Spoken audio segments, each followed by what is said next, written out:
नमस्कार। वार्षिक परीक्षाओं पर भी संकट के बादल, इस हेडलाइन के साथ आज दैनिक जागरण न्यूज़पेपर में निकली मैं आपको रिपोर्ट पढ़ के सुना रहा हूँ।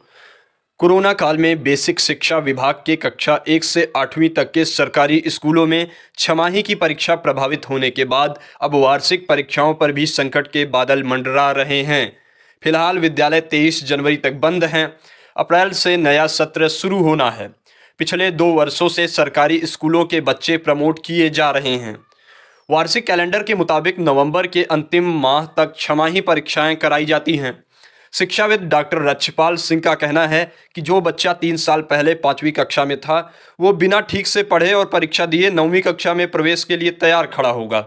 बीएसए सत्येंद्र कुमार ढाका ने कहा कि अभी शासन की ओर से बच्चों को विद्यालय न बुलाए जाने के आदेश हैं।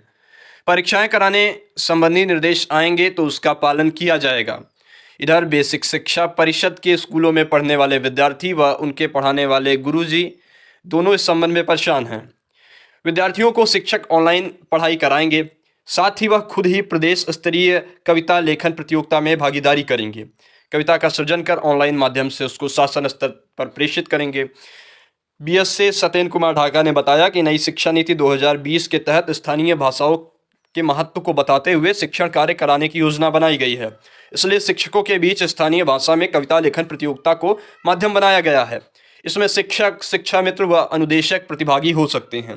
शिक्षकों को अपनी कविताओं की प्रविष्टियों को राज्य हिंदी संस्थान की वेबसाइट पर ऑनलाइन माध्यम से 5 फरवरी तक 2022 तक भेजना है। उत्कृष्ट लेखन करने वाले को प्रदेश स्तर पर सम्मानित और पुरस्कृत किया जाएगा। मतलब यहाँ पे खैर वो अलग बातें हैं। अभी एक कंपटीशन की बात हो रही है जो सारे टीचर्स के लिए अभी भी खुला हुआ है कि लोकल लैंग्वेजेस में, रीजनल लैंग्वेजेस में पोएट्री कंपटीशन इस समय ये गवर्नमेंट ऑफ उत्तर प्रदेश की तरफ से ऑर्गेनाइज किया जा रहा है। इससे होगा क्या कि लोकलाइजेशन या जो भी रीजनल लैंग्वेज है उसको थोड़ा बढ़ावा मिलेगा।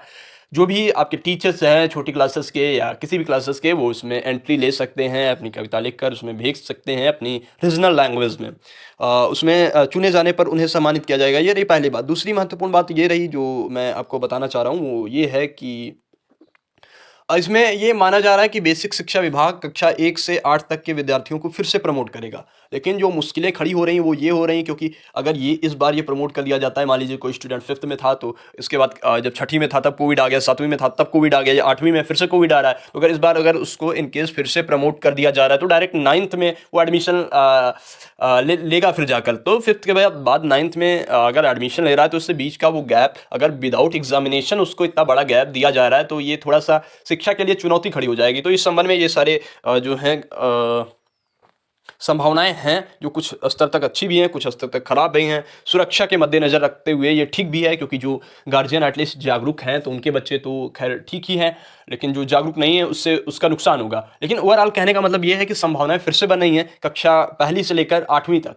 या नर्सरी से लेकर 8वीं तक के विद्यार्थियों को विदाउट एग्जामिनेशन, अगर ऐसे ही कोविड की स्थितियां बढ़ती नहीं, क्योंकि अभी मैंने एक रिसर्च पढ़ी है उसमें कहा जा रहा है कि अगले 2-3 हफ्ते में कोविड अपने पीक पर होगा उत्तर प्रदेश में। So in that situation, in that condition हम ये जान पा रहे हैं कि मतलब अभी स्कूल कॉलेजेस तो नहीं ही खुलेंगे नेक्स्ट 3 वीक्स तक। तो इन दैट केस हो सकता है कि प्रमोट करने की फिर से नोटिस आ जाए छोटी क्लासेस के विद्यार्थियों को, और फिर हो सकता है कॉलेजेस तक भी ये बात पहुंचे, कॉलेजेस यूनिवर्सिटीज़ के स्टूडेंट्स को भी प्रमोट करना पड़ जाएगा, उनका सेशन ज़्यादा प्रभावित होगा। तो खैर इस संबंध में जो भी कोई निर्णय आएगा हम आप तक साझा करते रहेंगे। तब तक स्टे ट्यून्ड रहिए द यूनिवर्सिटी कनेक्शन। सही और सटीक जानकारियों के लिए धन्यवाद।